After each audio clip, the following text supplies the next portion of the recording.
Livro A Igreja Triunfante, de Kenneth Hagin. Continuação do capítulo 5. Opressão, obsessão e possessão. Veja bem, há uma grande diferença entre opressão, obsessão e possessão. A mulher estivera no ministério com seu marido por cerca de 20 anos. Ela não era uma cristã imatura. Primeiramente, ela foi oprimida e depois foi alvo da obsessão. Mas quando ela, deliberada e voluntariamente como uma cristã madura, negou Cristo, tornou-se possessa por aquele demônio. Mas foi somente com sua permissão que ela se tornou possuída por um demônio. No momento em que ela negou Cristo, não poderia mais ser chamada de cristã. Eu disse a Jesus: por que o Senhor está me mostrando isso? Quer que eu expulse aquele demônio dela? Ele respondeu: não, você não conseguirá expulsar o demônio dela. Ninguém pode expulsá-lo, porque ela não quer que ele saia. Ela o quer. Homem nenhum, nem você, nem os oficiais da igreja, nem outros crentes, nem qualquer outra pessoa pode exercer autoridade sobre o espírito humano. Quando eu estava na terra, exerci autoridade sobre espíritos malignos, mas não sobre espíritos humanos. Até mesmo Deus, o Pai, não exerce autoridade sobre o espírito humano. Exercia autoridade sobre espíritos malignos e demônios, e os crentes na igreja podem exercer autoridade sobre espíritos malignos e demônios. Mas se qualquer espírito humano quer permanecer na condição que está, então não há nada que você possa fazer sobre isso. Ele permanecerá da forma que está. Se esta mulher quer ter este demônio, assim será e você não pode expulsá-lo dela. Minha palavra diz: quem quiser, receba de graça a água da vida. E escolhei hoje a quem sirvais. Apocalipse 22:17, Josué 24:15. O homem tem livre-arbítrio para fazer a escolha que quiser na terra. Deus não passará por cima da vontade do homem. Jesus me explicou que antes dessa mulher negar Cristo, se ela quisesse ser liberta, eu poderia ter expulsado aqueles espíritos do corpo ou da alma dela em seu nome. Mas ela também poderia ter lidado com o diabo a qualquer momento e o repreendido. Mas porque ela não quis ser liberta, não houve coisa alguma que alguém pudesse fazer para ajudá-la. É claro que depois de negar Cristo, sendo uma cristã madura, não era mais possível expulsar aquele espírito maligno dela. Ela fez a escolha de que mestre seguiria. Ela escolheu o diabo, Romanos 6,16. Deus mesmo não exerce autoridade sobre a vontade das pessoas. Se as pessoas querem ter os pensamentos do diabo e se render a ele, Deus não passará por cima de suas vontades e você também não poderá fazer isso. Você não pode fazer as pessoas pensarem em linha com a palavra de Deus e não pode fazer com que as pessoas queiram o que Deus tem para elas. Você não pode fazer com que elas queiram mais do Espírito Santo do que dos espíritos malignos.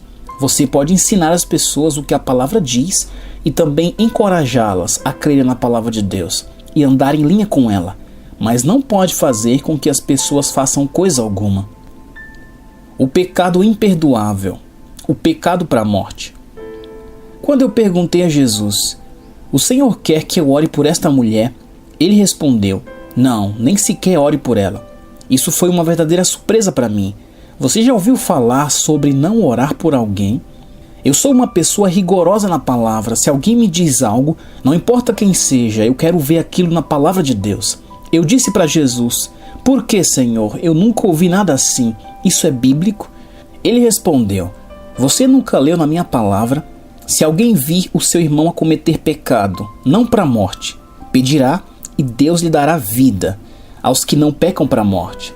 Há pecado para a morte e por este não digo que rogue. 1 João 5,16. Jesus disse: há um pecado para a morte e a palavra diz para não orar por aqueles que o cometem. Não há como você saber se uma pessoa cometeu pecado para a morte a não ser que Deus lhe mostre por revelação divina. Em 3 situações diferentes no meu ministério, o Senhor disse para eu não orar por certa pessoa porque ela havia cometido pecado para a morte. Essa mulher foi a primeira. Jesus disse que não era para eu orar por esta mulher porque ela havia cometido um pecado imperdoável, um pecado para a morte. Eu disse ao Senhor que ainda não estava satisfeito. Eu não iria aceitar nenhum tipo de visão ou experiência, mesmo que eu esteja vendo Jesus, se o que o Senhor disse não pudesse ser provado pelo Novo Testamento. Eu não irei aceitar uma palavra do que o Senhor está dizendo para mim, a menos que o Senhor me possa dar outro versículo para provar que eu não devo orar por esta mulher. Eu lembrei a ele que sua palavra diz: pelo depoimento de 2 ou 3 testemunhas, toda palavra se estabeleça. Mateus 18,16. Ele me deu os versículos a seguir e começou a falar comigo sobre eles. É impossível, pois, que aqueles que uma vez foram iluminados e provaram o dom celestial e se tornaram participantes do Espírito Santo e provaram a boa palavra de Deus e os poderes do mundo vindouro e caíram, sim, é impossível outra vez renová-los para arrependimento, visto que de novo estão crucificando para si mesmos o Filho de Deus e expondo-o à ignomínia. Hebreus 6, do 4 ao 6.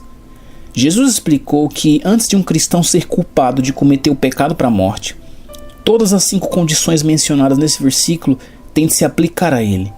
A primeira condição é impossível, pois, que aqueles que uma vez foram iluminados, Hebreus 6,4. Jesus disse isso referindo-se àquilo que muitos de nós antigamente chamávamos de estar sob condenação. A pregação da palavra de Deus ilumina o pecador. É como o filho pródigo quando ele caiu em si. Lucas 15:17. Através da pregação da palavra de Deus, o pecador vê que está perdido. Ele é iluminado sobre a verdade da palavra de Deus e vê sua necessidade de um Salvador. Segunda, Hebreus 6,4. E provaram o dom celestial. Jesus disse que um homem debaixo de condenação ainda não provou o dom celestial porque Jesus é o dom celestial. Jesus citou também João 3,16. Porque Deus amou o mundo de tal maneira que deu seu Filho unigênito, para que todo o que nele crê não pereça, mas tenha vida eterna. Então, provar o dom celestial se refere à salvação, receber Jesus Cristo como seu Salvador. A terceira, se tornaram participantes do Espírito Santo. Hebreus 6,4. Jesus me disse que isso significa mais do que ser nascido de novo e mais do que adquirir familiaridade com o Espírito Santo através da sua presença dentro de nós. Isso se refere a ser cheio do Espírito Santo, tendo recebido o batismo no Espírito Santo. Atos 1,5, Atos 2,4. Quarta, provaram a boa palavra de Deus. Hebreus 6,5. Jesus disse que isso não poderia se aplicar a cristãos recém-convertidos. Eles não provaram a boa palavra de Deus. Cristãos recém-convertidos ainda estão no leite genuíno da palavra. 1 Pedro 2,2 diz: desejai ardentemente como crianças recém-nascidas o genuíno leite espiritual, para que por ele vos seja dado o crescimento para a salvação. Outra tradução chama de alimento sólido da palavra de Deus. Em outras palavras, crentes em Cristo recém-convertidos não estão qualificados para cometer um pecado imperdoável, porque eles não provaram o alimento sólido da palavra de Deus. Eles ainda estão no leite da palavra. Somente aqueles que alcançaram algum nível no crescimento espiritual, que entendem completamente a seriedade de negar Cristo e experimentar o alimento sólido da palavra, poderiam ser culpados de cometer esse pecado. Jesus apontou similaridade entre crescimento espiritual e físico. Ele disse que cristãos bebês não podem ser culpados de cometerem um pecado imperdoável porque não são maduros o suficiente para saberem o que estão fazendo. A quinta condição para cometer o pecado imperdoável é a pessoa ter provado os poderes do mundo vindouro. Hebreus 6,5. Jesus me explicou o que isso significa. Ele disse que o poder do mundo vindouro são os dons espirituais. Jesus me explicou: aqueles que provaram dos poderes do mundo vindouro são cristãos maduros que têm os dons do Espírito operando em sua vida ou em seu ministério. Ele explicou que o batismo no Espírito Santo com os dons subsequentes é o penhor da nossa herança no mundo vindouro. Efésios 1, 13, 14, 2 Coríntios 5, 5. Então, existem 5 qualificações bíblicas que o crente deve ter antes dele ser culpado de cometer um pecado imperdoável. Como você pode ver, poucos crentes poderiam se qualificar para serem culpados de cometer esse pecado. Jesus disse que a mulher, na visão que tive, a qual negou, era qualificada para cometer o pecado imperdoável. E ele explicou o porquê. A mulher foi iluminada. Ela sabia da sua necessidade de um Salvador. Tinha provado o dom celestial porque havia nascido de novo. Jesus Cristo tinha sido seu Salvador por muitos anos. Essa mulher também havia sido cheia do Espírito Santo e havia estado no ministério por muitos anos com seu marido. Ela conhecia a palavra de Deus, havia experimentado o crescimento espiritual suficiente, Assim, não era mais um bebê espiritual que se alimentava ainda do leite da palavra. Ela provara a comida sólida da palavra de Deus. Aquela mulher tinha os dons do Espírito operando em sua vida. Portanto, tinha todas as condições bíblicas que alguém deve ter para cometer o pecado imperdoável.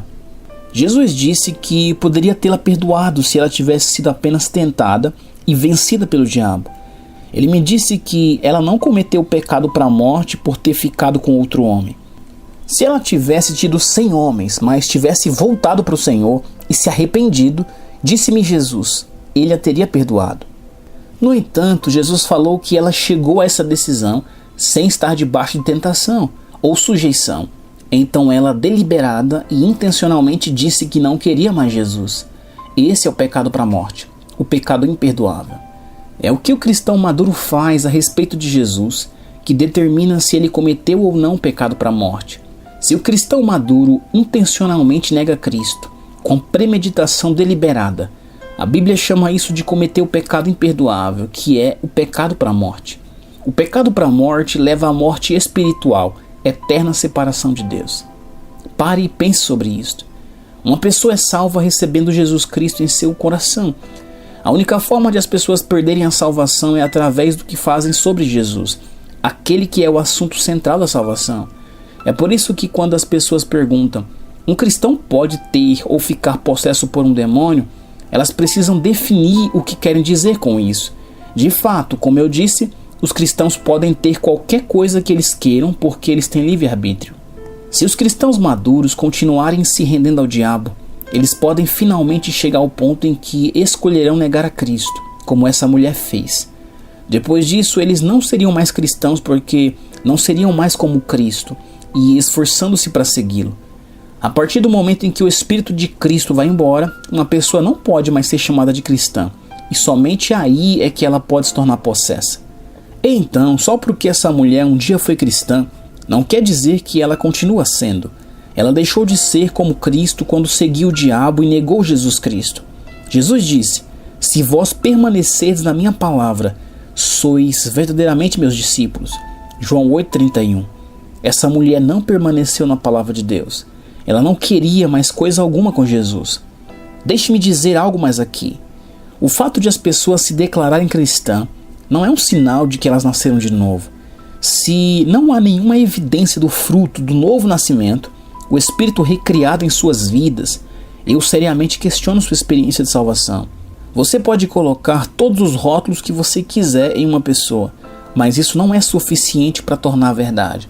Por exemplo, uma mulher me disse uma vez que seu marido se proclamava cristão, mas estava envolvido em todo tipo de obra maligna.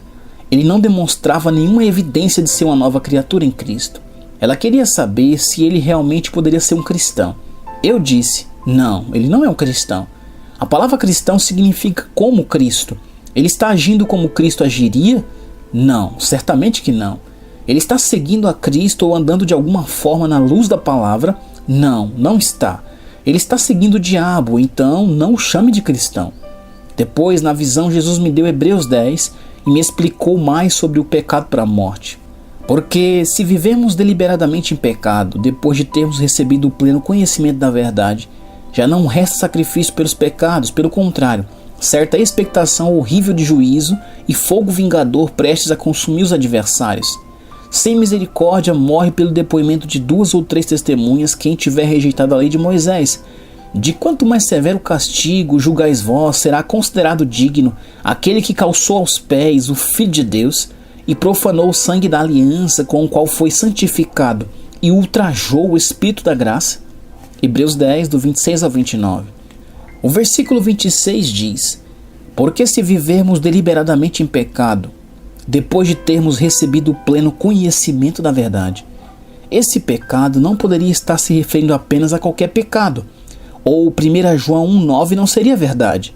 Esse versículo nos promete que se confessarmos os nossos pecados, Deus é fiel e justo para nos perdoar e nos purificar de toda injustiça. Portanto, Hebreus 10, 26 está falando sobre o pecado de rejeitar Cristo. Paulo, quem eu acredito ter sido o autor do livro de Hebreus, estava originalmente escrevendo para cristãos hebreus nessa passagem. Há um princípio nesses versículos para todos os cristãos, é claro, Mas nos dias do Novo Testamento, os cristãos judeus eram tentados a voltarem ao judaísmo por causa das dificuldades de seguir a Cristo. Quando esses hebreus se tornavam cristãos, eles eram banidos e afastados dos seus familiares. Eles se uniam e ajudavam uns aos outros, mas estavam em uma situação difícil, não somente financeiramente, mas também por causa da grande perseguição. Alguns deles eram tentados a voltar às suas vidas antigas de judaísmo, mas para fazer isso, eles teriam de negar que Cristo era o Filho de Deus. Hebreus 10:29 diz que o pecado imperdoável é pisar o Filho de Deus. Em outras palavras, se aqueles cristãos judeus tivessem voltado ao judaísmo, eles teriam de negar que Cristo é o Messias. Se eles tivessem feito isso, eles teriam de negar que Jesus havia nascido de uma virgem. E se eles tivessem voltado atrás ao judaísmo, isso significaria que eles teriam profanado o sangue da aliança com o qual foram santificados. Hebreus 10:29. Se Jesus não é o Filho de Deus, nem é o Messias, então seu sangue é exatamente igual ao sangue de qualquer outro ser humano. Não seria santo. Negar que Cristo é o Filho de Deus é o pecado ao qual Hebreus 10 está se referindo. É o mesmo que se afastar dele, rejeitando-o, proclamando: eu não quero mais Jesus. A Bíblia está dizendo que se os crentes maduros intencional e deliberadamente negam a Cristo, não há mais sacrifício por seus pecados. Afinal, o que fez de você uma nova criatura para começo de conversa? Foi receber Jesus como seu Salvador. Foi crendo no seu coração que Deus ressuscitou Jesus dos mortos e que Ele é o Filho de Deus. Você obedeceu a Bíblia, creu no seu coração e confessou com a sua boca Jesus Cristo como Senhor e Salvador. Romanos 10:9 e 10. Portanto, o pecado do qual a Bíblia está falando aqui é negar Cristo. Não algum outro pecado que um cristão possa cometer durante a vida, mas uma das áreas em que Satanás tem feito um grande estrago no corpo de Cristo é nesta área do pecado imperdoável. Muitas instituições de saúde mental hoje em dia estão cheias de pessoas, até mesmo crentes, que foram convencidas por Satanás de que cometeram o pecado imperdoável. Satanás tem usado esses versículos em Hebreus contra pessoas que não estão bem informadas sobre como Deus realmente pensa. Satanás tem se aproveitado da sua ignorância e mentido para elas, mantendo-as presas, dizendo-lhes que elas pecaram intencionalmente e desse modo cometeram um pecado imperdoável. Através dos séculos, pessoas morreram na fogueira porque não negaram sua crença em Jesus. Se tivessem renunciado debaixo de grande tortura, Deus não guardaria isso contra eles, mas se renunciassem intencionalmente, é claro que seria diferente. Jesus disse que a mulher na visão cometeu o pecado imperdoável com base nessa passagem de Hebreus 10, 26 e 29. Como uma cristã madura, entendendo completamente o que estava fazendo, ela deliberadamente pisou o Filho de Deus e profanou seu sangue. Versículo 29. Porquanto não havia mais sacrifício pelo seu pecado. O diabo tenta fazer os crentes pensarem que cometeram um pecado imperdoável. No decorrer dos anos, algumas pessoas que pensavam ter cometido o pecado para a morte vieram conversar comigo. Eu lhes perguntava: você pisou o sangue de Jesus e disse que ele era simplesmente um homem, não o Filho de Deus? Você disse que Jesus não havia nascido de uma virgem? Você disse que o sangue dele não é santo e que é o mesmo sangue de qualquer humano? Você rejeitou completamente Jesus? Para cada uma dessas perguntas, todas as pessoas responderam: é claro que não. Eu respondi: então este versículo não se aplica a você. As pessoas precisam ter um entendimento bíblico sobre o pecado imperdoável. Assim, o diabo não poderá se aproveitar delas. A não ser que um cristão maduro, que tenha todas as 5 qualificações de Hebreus 6, diga deliberadamente: Jesus não é o Filho de Deus, ou eu não quero Jesus. Ele não cometeu esse pecado. Cristãos recém-convertidos não podem cometer esse pecado por fazer essa declaração em um momento de descontrole, raiva ou paixão. Nesse versículo, a Bíblia está se referindo a uma decisão consciente e voluntária. Não importa o que os cristãos têm feito ou quão afastados eles estão de Deus, mesmo se eles têm dito alguma coisa contra Jesus em um momento de raiva, Ele não guardará isso contra eles se os tais se arrependerem e confessarem seus pecados a Ele e se afastarem dos seus erros. Isso não é ser conivente com o pecado, porque pecar é errado, mas há uma provisão para os crentes quando eles pecam e se arrependem. 1 João 1,9. É por isso que, se você sair da comunhão com Deus, tem de voltar a ela o mais rápido possível. já que ao contrário você entra no território do diabo e é perigoso porque ele está por aí para destruir sua vida. João 10:10. Na verdade, o pecado de rejeitar Jesus pode acontecer de duas maneiras. As pessoas podem ouvir a pregação do Evangelho e rejeitarem Jesus e simplesmente continuarem rejeitando. Depois de um tempo, o Espírito Santo não irá mais tratar com elas sobre receber Jesus como seu Salvador. Gênesis 6:3. E essas pessoas vão passar a eternidade no inferno quando morrerem. A outra maneira pela qual crentes maduros podem rejeitar Jesus é se intencional e deliberadamente o rejeitarem. Eu perguntei ao Senhor o que aconteceria com aquela mulher. Ele disse que ela iria passar a eternidade no lago de fogo e enxofre.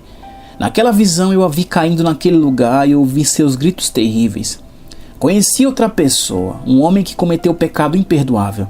O Espírito Santo tratou com ele por um longo período, mas ele continuou rejeitando o que o Espírito Santo tratava com ele.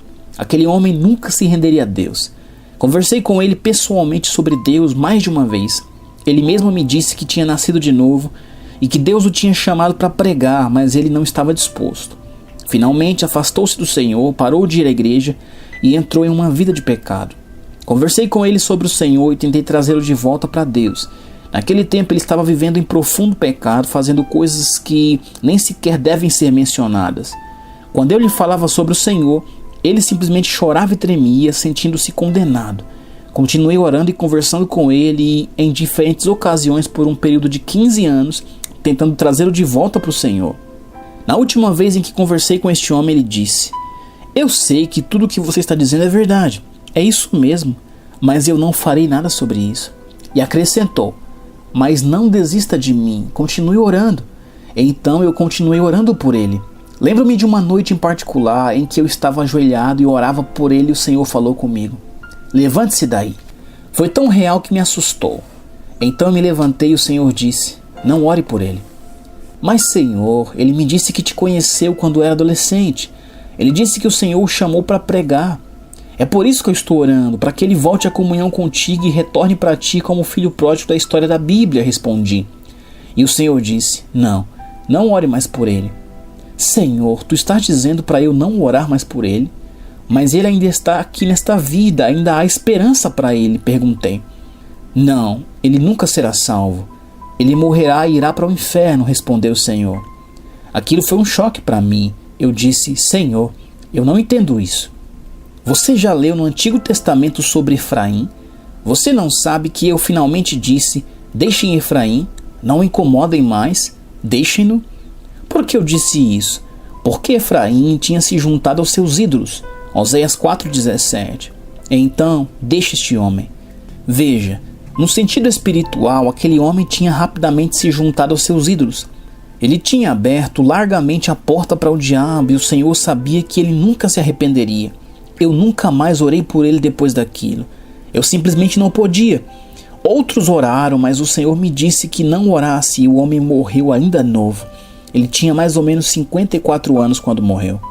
Perguntei aos seus parentes como ele tinha morrido. Eles me disseram que morreu amaldiçoando Deus. Porém, em determinado momento da vida, fora crente. Isso não é terrível? Mas pode acontecer quando você abre a porta para o diabo e persiste em pecar, sem nunca voltar atrás e se arrepender. Aquela era a vontade de Deus? É claro que não. Mas veja, é perigoso estar no território de Satanás. O diabo pode desencaminhar as pessoas e é possível que elas cheguem ao ponto em que, intencional e deliberadamente, não queiram mais alguma coisa com Deus. É perigoso ouvir as mentiras do diabo, sair da comunhão com Deus e entrar no pecado. E é possível aos crentes, se eles estiverem no território de Satanás, fria e deliberadamente não quererem mais nada com Deus. Mas você precisa reconhecer que há uma grande diferença entre crentes que desejam andar com Deus, mas ocasionalmente tropeçam e caem, mesmo que não seja sua intenção, e aqueles crentes que intencional e deliberadamente persistem em seus erros e voluntariamente se afastam de Deus e o negam. A última oportunidade. Eu estava pregando em alguns cultos no oeste do Texas em 1945 e um dos membros do conselho me disse: "Irmão Hagin, eu quero lhe fazer uma pergunta. Ele me explicou que o pastor anterior tinha construído aquela igreja e a tinha pastoreado por 30 anos naquela cidade, com cerca de 15 mil habitantes. Mas ele deixou a esposa e uniu-se com outra mulher. Ele apenas viveu com ela, mas nunca se casou. Quando fui pregar naquela casa, muitos anos tinham se passado desde que aquele pastor tinha fugido com outra mulher. Todo ano, desde que o tal pastor deixou a igreja, um novo pastor ia para lá, mas só ficava por cerca de um ano e partia. A igreja estava tentando fazer esquecer a má reputação que tinha por causa do primeiro pastor que tinha fugido com outra mulher. Ele ainda morava na mesma cidade com ela, abriu um salão de jogos e fez outras coisas que não eram certas. O ex-pastor trouxe vergonha àquela igreja pela maneira como estava vivendo. De qualquer forma, um membro do conselho me disse: Irmão Hagin, cerca de 3 semanas atrás, o antigo pastor apareceu de repente para o culto do domingo de manhã. Uma das mulheres na igreja falou em outras línguas e o antigo pastor se levantou e interpretou: Isto é certo? Isto pode ter sido de Deus? Bem, eu disse, em primeiro lugar, você já leu no Antigo Testamento que quando Saul se afastou de Deus, ele estava com alguns dos profetas e o Espírito Santo veio sobre ele e ele começou a profetizar. Vê 1 Samuel 19. A Bíblia diz que os dons e o chamado de Deus são irrevogáveis. Romanos 11, 29. Mas isso não significa que Deus apoiava o pecado de Saul. Então, antes que eu possa julgar se a interpretação é de Deus ou não, diga-me qual era a mensagem. Bem, todos nós estávamos tão assustados que eu não me lembro da primeira parte, mas terminou assim: Esta é a sua última chamada. Estou lhe dando sua última oportunidade. Quando o incidente ocorreu, fazia cerca de 3 anos desde que esse ex-pastor tinha estado em comunhão com Deus. O conselheiro contou. Quando o ex-pastor terminou a interpretação, gritou alto: Eu quero que todo mundo saiba que, em se tratando de Jesus Cristo, que vá para o inferno. E se virou e saiu de lá. Quando o antigo pastor interpretou a mensagem dizendo que era a última chamada, a última oportunidade, você acha que era a interpretação certa? Então eu disse: sim, era Deus. Deus estava falando com este homem sobrenaturalmente. O homem estava falando do seu espírito, o que o Espírito Santo estava dizendo para ele. Aquela interpretação não era uma mensagem para o corpo daquela igreja. Deus estava falando apenas para ele, e ele entendeu a mensagem. Deus, em sua misericórdia, deu a ele uma última oportunidade para se arrepender e sair do seu pecado. Mas o homem desprezou. Ele interpretou corretamente o que o Espírito Santo estava falando para ele e tomou a decisão de rejeitar Cristo, intencional e deliberadamente, conclui. Isso é triste, mas pode acontecer. Há uma lição a ser aprendida aqui. Lembre-se, naquela visão o Senhor começou a conversa comigo dizendo: Eu irei lhe mostrar exatamente como demônios e espíritos malignos se apoderam das pessoas, as dominam e as possuem, até mesmo cristãos, se eles permitirem. Você estará em um terreno perigoso se começar a ouvir o que o diabo está falando na sua mente, começar a pensar os pensamentos dele e a seguir suas sugestões. Você pode abrir uma porta para o diabo se pensar coisas erradas. Se abrir a porta para o diabo, não vai demorar muito até que ele tente controlar sua mente e você se torne obcecado com os pensamentos dele. Os crentes não devem dar qualquer lugar ao diabo em seus pensamentos. A Bíblia diz: não deis lugar ao diabo, Efésios 4:27. Isso significa que o diabo não pode se apoderar dos crentes, a não ser que eles o permitam. Contudo, eles podem dar permissão a ele. Mas nós, crentes, não temos de deixar Satanás dominar nossos pensamentos, porque nós temos autoridade sobre ele em nome de Jesus. Satanás não é o nosso Senhor, e nós não temos de deixá-lo reinar sobre nós, nem mesmo em nossos pensamentos. Os cristãos têm uma vontade própria que Deus nunca viola, mas Satanás também não pode violar a vontade de uma pessoa. Os crentes não precisam ceder ao diabo. Deus equipou e capacitou bem o corpo de Cristo para ser forte no Senhor, usando os pensamentos de Deus. Nós não temos de cair como presas do diabo e seus pensamentos, porque ele não é nosso Senhor. Jesus é. Nós temos vitória sobre Satanás, mas não devemos apenas exercer a autoridade que temos em Cristo. Nós também devemos manter a porta de nossa mente fechada para o diabo, pensando em linha com a palavra de Deus. Assim, não damos acesso a Satanás e permanecemos fortes como membros da Igreja Triunfante.